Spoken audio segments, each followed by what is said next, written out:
va regarder un petit peu l'actualité des livres avec Gaël Guiton. On est dans Causement Réunionnais. Bonsoir Gaël Guiton. Bonsoir Jismi. Et bonsoir Dolly Tellier. Bonsoir. On parle... Livre. Ça, je croyais, ça, je me doutais qu'on n'allait pas parler de lingerie. Pardon. C'est logique, d'un côté. C'était un petit peu... On m'a tendu la perche. Non, je voulais préciser, on parle de littérature jeunesse, parce que comme j'expliquais la dernière fois, pendant le mois d'octobre et le mois de novembre, je fais venir des auteurs qui, normalement, seront au Salon du Livre Jeunesse de Saint-Leu si tout se passe bien. Pour représenter la population, les habitants de La Réunion, qu'est-ce qui se fait de bien dans la littérature jeunesse. Et surtout, aller voir ce superbe salon à Saint-Leu. On rappelle les dates 26, je crois, 26-29 novembre, voilà, il me semble. Hein. Voilà, fin novembre. Ouais. D'accord. Si tout se passe bien. Si tout se passe bien. J'aurai sans doute l'occasion de recevoir le président de la Réunion des livres, je crois. Ça sera l'occasion de le recevoir. Si tout se passe bien, parce que c'est vrai que... Il y a des incertitudes encore. Des incertitudes encore, effectivement. Il y a eu beaucoup de choses d'annulées et c'est pas sûr qu'ils prennent les risques. Et puis aussi, pour ne pas... Faire de différence de traitement. Hein, voilà. Exactement. Avec le grand rêve et le sac qu'il faut. Entre autres, on voit pour le sac qu'il faut qu'ils ont préféré ne pas prendre de risques. On va revenir sur les livres. Les livres. Voilà, de Dominique Tellier. Donc nous avons d'abord le mystère de Mahavel. L'histoire de Mahavel, c'est l'histoire de Mathieu, un jeune garçon. Alors, si je ne me trompe pas, je l'ai lu il y a un moment. Désolée. Mais voilà, ils se rendent au cimetière et ils entendent des bruits étranges dans le cimetière. Et qui apparaît? La grand-mère.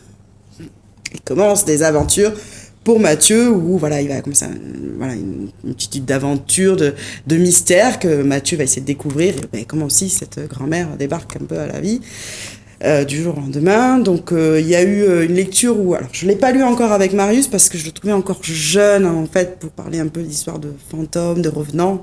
C'est un peu compliqué, mais je me voyais déjà d'ici 2-3 ans lui lire pendant la période d'Halloween, parce que ça arrive bien très bientôt, et grimé en fantôme et lire cette histoire. Absolument. Je vais inviter Dominique. Alors, juste une question. Alors, Mahavel, est-ce qu'on peut dire un petit mot? Est-ce que vous avez les éléments, justement? Oui, je vais inviter Dominique à le faire.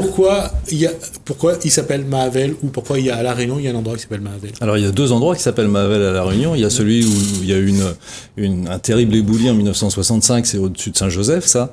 Et puis le deuxième Mahavel, c'est le village qui est ici au-dessus de Saint-Pierre, là, dans lequel il y avait une ancienne usine sucrière, et qui a toujours été considéré un peu comme un lieu un peu mystérieux, dans lequel on allait voir des gens lorsqu'on voulait des choses ou autre chose.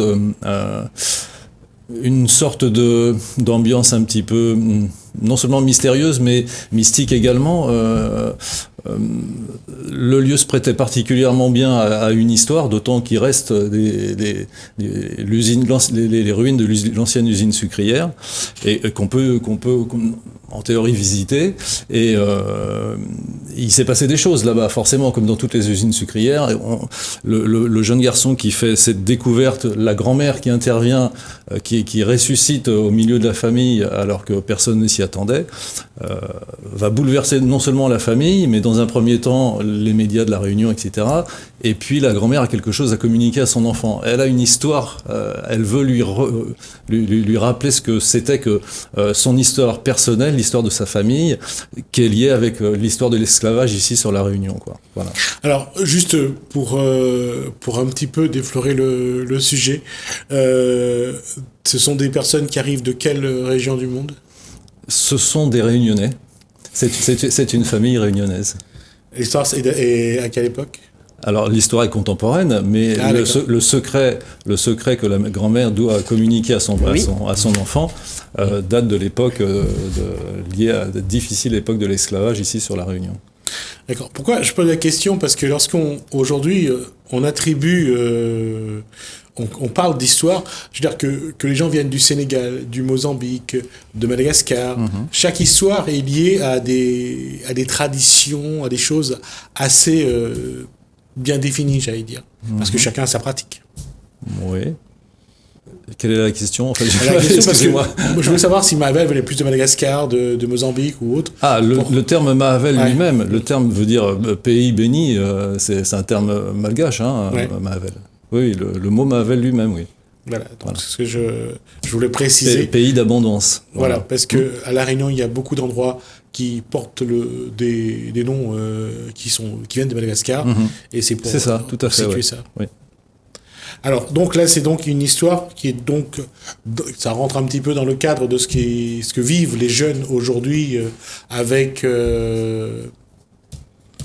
Un oubli de leurs racines, c'est surtout Oui. ça, ou un désintérêt pour ce qui s'est passé dans autrefois, quoi, d'où viennent leurs familles et comment s'est constituée la population de la Réunion avec ses difficultés, avec ses mélanges, etc. Nos racines, une manière de D'accord. transmettre les racines. Et c'est intéressant de regarder cette cheminée d'usine parce que on en voit encore à Cartier-Français, on en voit à Saint-André, à Ravine-Creuse, on en voit à Grand-Bois, à Tout à Saint-Pierre. fait. Ouais, ouais. Ces cheminées qui restent quand même des vestiges d'un passé pas si lointain que ça. d'ailleurs.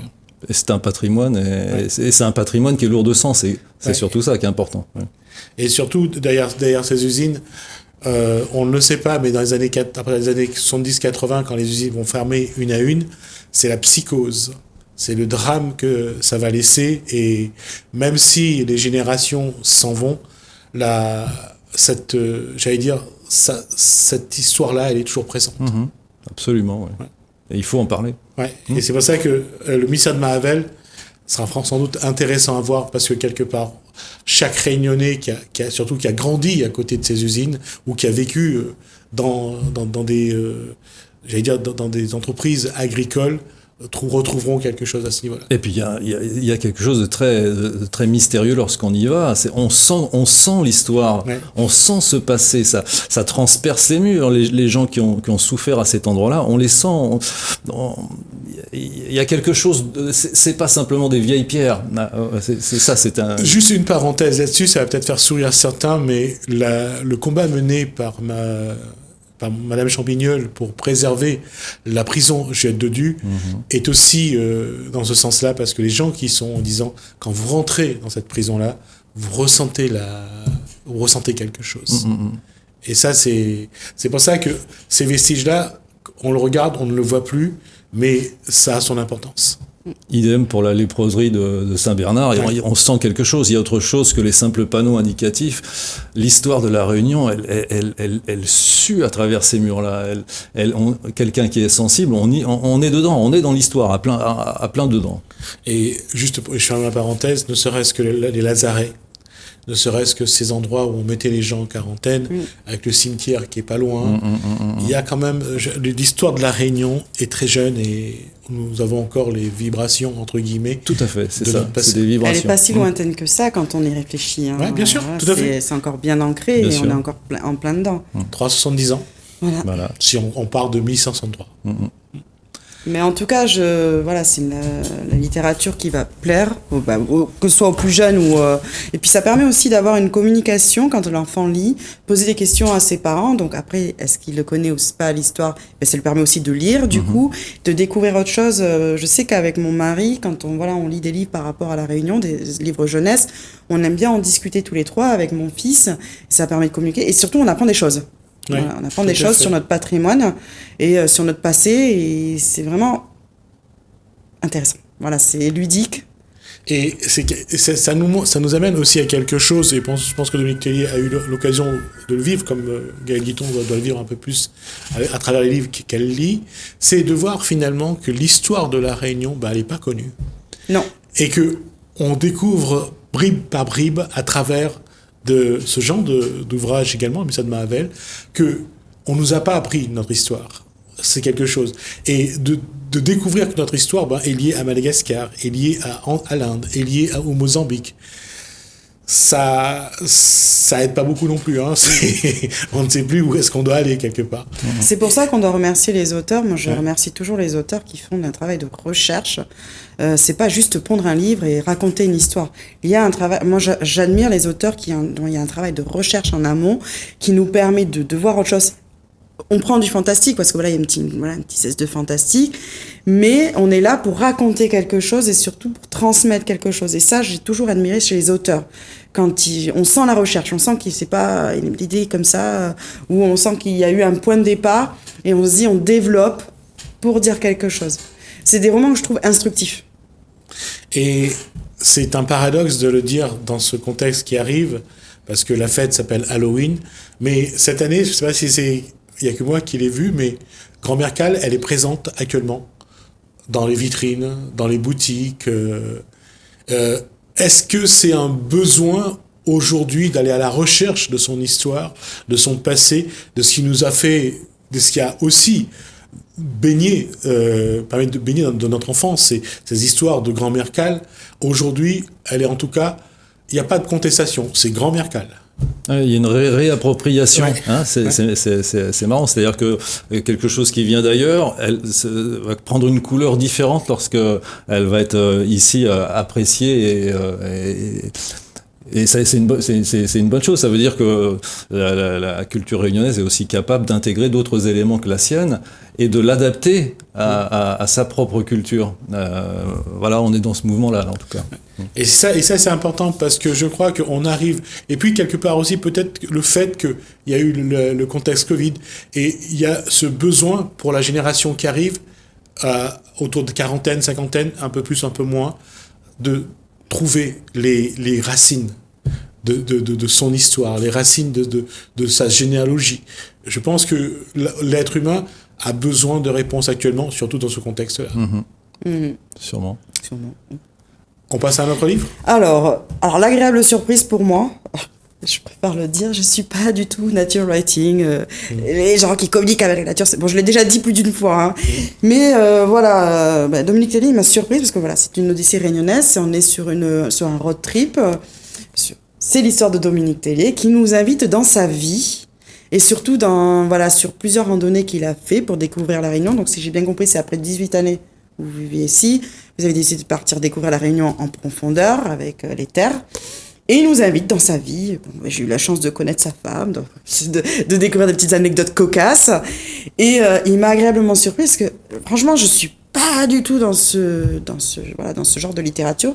Je l'ai comparé à Sylvain Tesson, mais en bien. Je me suis permise de faire une allusion à Sylvain. J'adore ce qu'il fait, hein, mais c'est pas mon délire. Et voilà. Et là, il y avait quelque chose de plus funky, de plus vivant, de plus intimiste, mais tout en gardant, sans rentrer dans le voyeurisme et quelque chose où on pouvait le lire comme une nouvelle, comme un recueil de nouvelles, parce que chaque randonnée avait sa propre histoire et chaque randonnée pouvait être lue à un moment de la semaine ou sur plusieurs mois si on voulait, pour pouvoir partager un moment de la vie de Dominique Tellier. Je l'invite à continuer. Quel était l'objectif ? L'objectif premier, c'est un besoin, vraiment un besoin de partir loin des sentiers battus. C'est-à-dire que voilà, je suis pas réunionnais d'origine, mais d'adoption, j'espère. Et après presque une vingtaine d'années passées ici, je me suis aperçu que, un peu par fainéantise, on faisait toujours les mêmes circuits, on allait toujours dans les mêmes spots, on va toujours à la plage au même endroit. C'est toujours si on prend pas la même place de parking, c'est une catastrophe au bout d'un moment. C'est pas une catastrophe. Ça vient aussi d'un fait, si dans les histoires qu'on raconte, il y a cette île est quand même agrandie dans une forme de superstition. Il y a des endroits où les gens n'y vont jamais parce qu'ils ont peur, parce qu'on leur a raconté que là il y a eu un cadavre, qu'il y a eu un meurtre.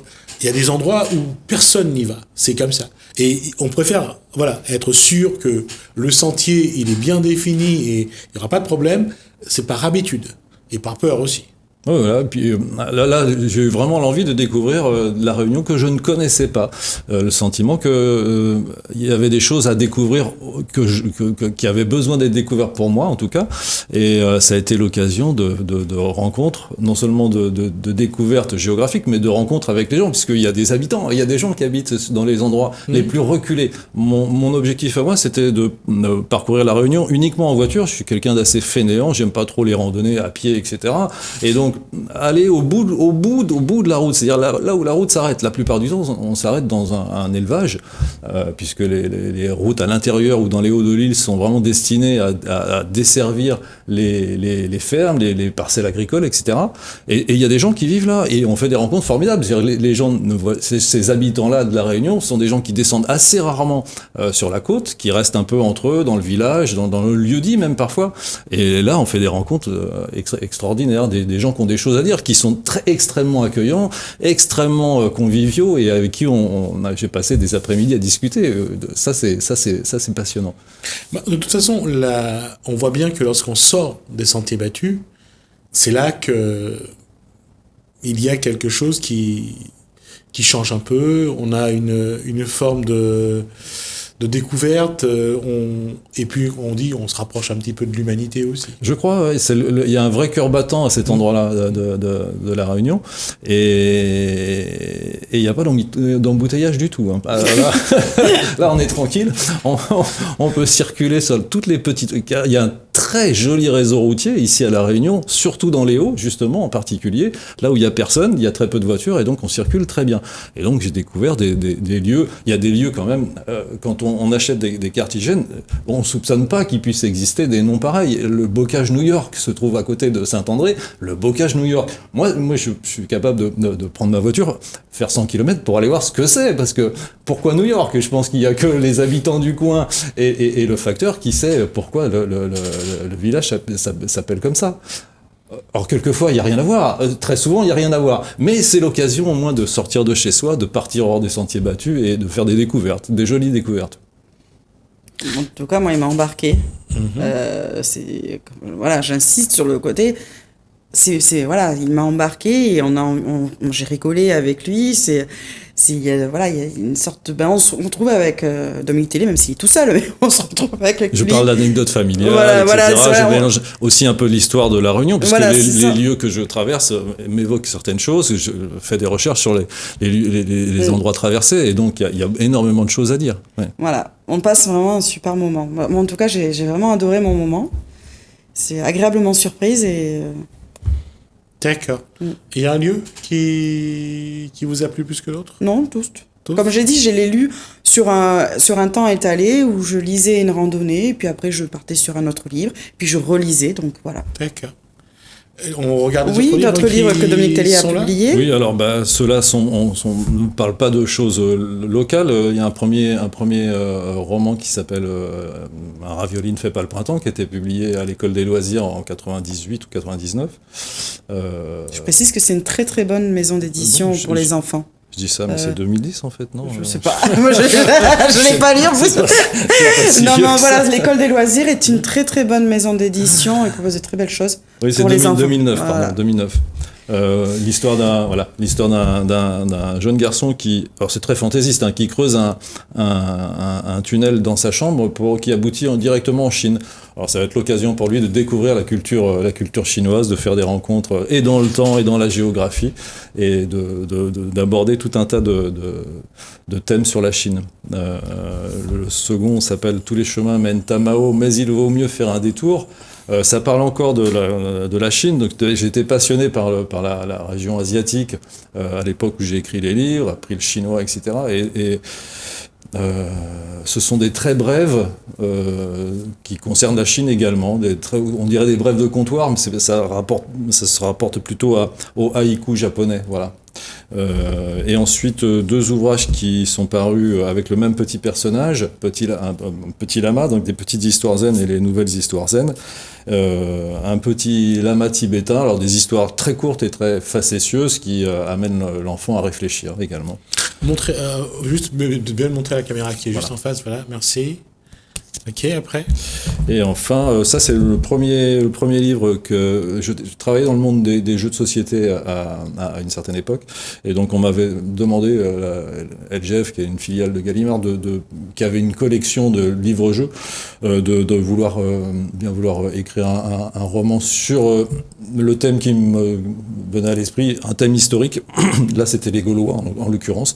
Donc le livre-jeu, le principe c'est qu'à la fin de chaque de chaque chapitre, de chaque paragraphe, le lecteur est amené à faire un choix, et c'est lui qui décide de l'histoire qui se construit au fur et à mesure. Voilà. Le livre vient d'être édité dans une collection métropolitaine qui s'appelle Posidonia, qui a réédité l'ensemble des livres publiés chez Gallimard à cette époque. Ce qui veut dire que c'est déjà dans les librairies Oui, actuellement, oui, tous ces livres sont en librairie, oui. D'accord. À moins que vous ayez quelque chose d'autre à rajouter sur ce qui va se passer, donc tous ces livres sont déjà en librairie. Mm-hmm. D'accord. En tout cas, je dirais donc rendez-vous est pris pour que vous puissiez aller voir et ne serait-ce que regarder un petit peu de plus près et voir quel moment vous allez vous prendre plaisir de lire tout ça. Merci Gaël Guiton, merci également à Dominique Tellier. Merci à vous de nous avoir suivis. Merci Hélène, merci François. Je vous dis à bientôt.